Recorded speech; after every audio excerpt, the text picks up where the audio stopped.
विनीता ने घर का राशन खरीदा और बड़ा सा थैला उठाकर ऑटो रिक्शा की तलाश में मुख्य सड़क की तरफ चल पड़ी।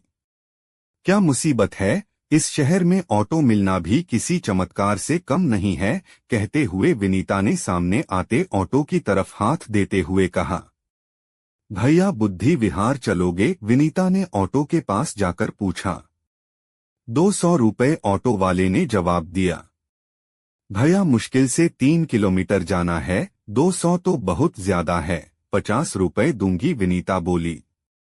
मैडम 100 रुपये तो मिनिमम भाड़ा है और बुद्धि विहार से वापसी में कोई सवारी नहीं मिलती है, 200 ही लगेंगे, चलना है तो चलो, ऑटो वाला ऑटो आगे बढ़ाता हुआ बोला। खुली लूट है तुम लोगों की, न कोई कहने वाला न कोई सुनने वाला, 100 दूंगी, चलना है तो चलो, कहते हुए विनीता ऑटो में बैठ गई।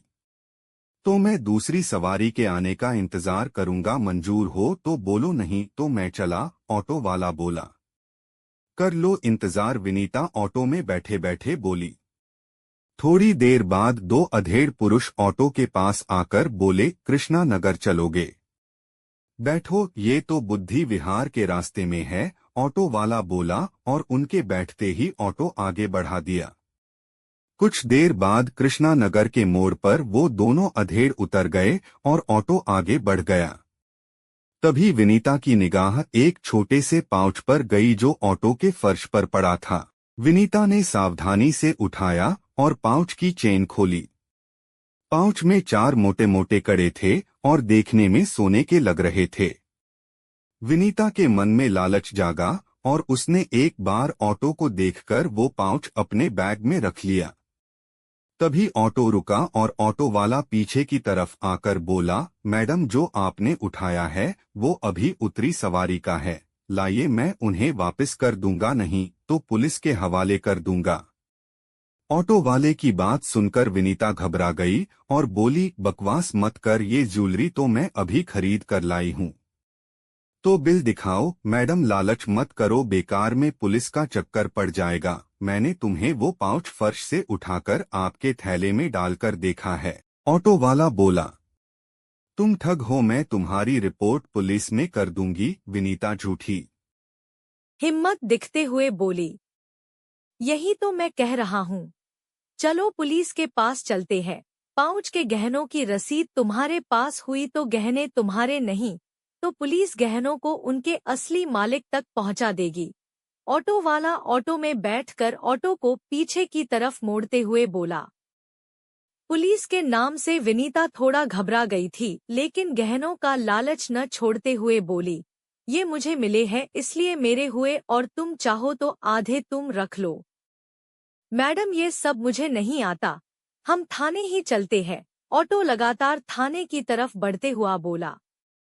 अजीब पागल हो, आधे गहने भी नहीं चाहिए, ये मुश्किल से 10,000 के गहने होंगे, 5,000 लो और अपना रास्ता नापो। विनीता जानती थी कि वो कड़े कम से कम 2 लाख के होंगे, इसलिए वो ड्राइवर को लालच दिखाते हुए बोली, क्या बात कर रहे हो आप, मुझे तो किसी भी तरह से उस पाउच में 50,000 का माल लग रहा है। ऑटो वाला बोला। तो 25,000 लो और दफा हो जाओ, विनीता गुस्से से बोली। 25,000 कैश दीजिए, ऑटो वाला ऑटो रोकते हुए बोला। ये लो 5,000 कैश और 20,000 की मेरी गोल्ड चैन, विनीता चैन और रुपए ऑटो वाले के हाथ पर रखते हुए बोली। ऑटो वाले ने बुरा सा मुंह बनाकर रुपए और चैन ली और बोला, ऑटो का भाड़ा तो दे दो। बहुत लालची हो, इतने से पेट नहीं भरा तुम्हारा, मुझे तुम्हारे ऑटो से जाना ही नहीं है, अब दफा हो जाओ, विनीता ऑटो से उतरते हुए बोली।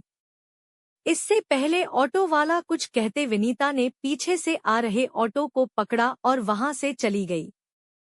ऑटो वाले ने ऑटो मोड़ा और आगे बढ़ गया। आगे मोड़ वही अधेड़ पुरुष खड़े थे।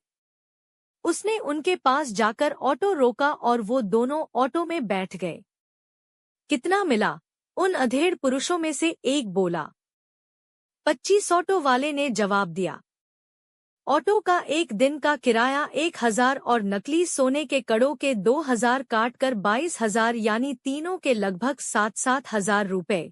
दूसरा वाला अधेड़ आदमी बोला, सही है यार, चेन झपटने से तो ये ठगी का धंधा अच्छा, अब कल के लिए ठगी का नया प्लान बनाओ।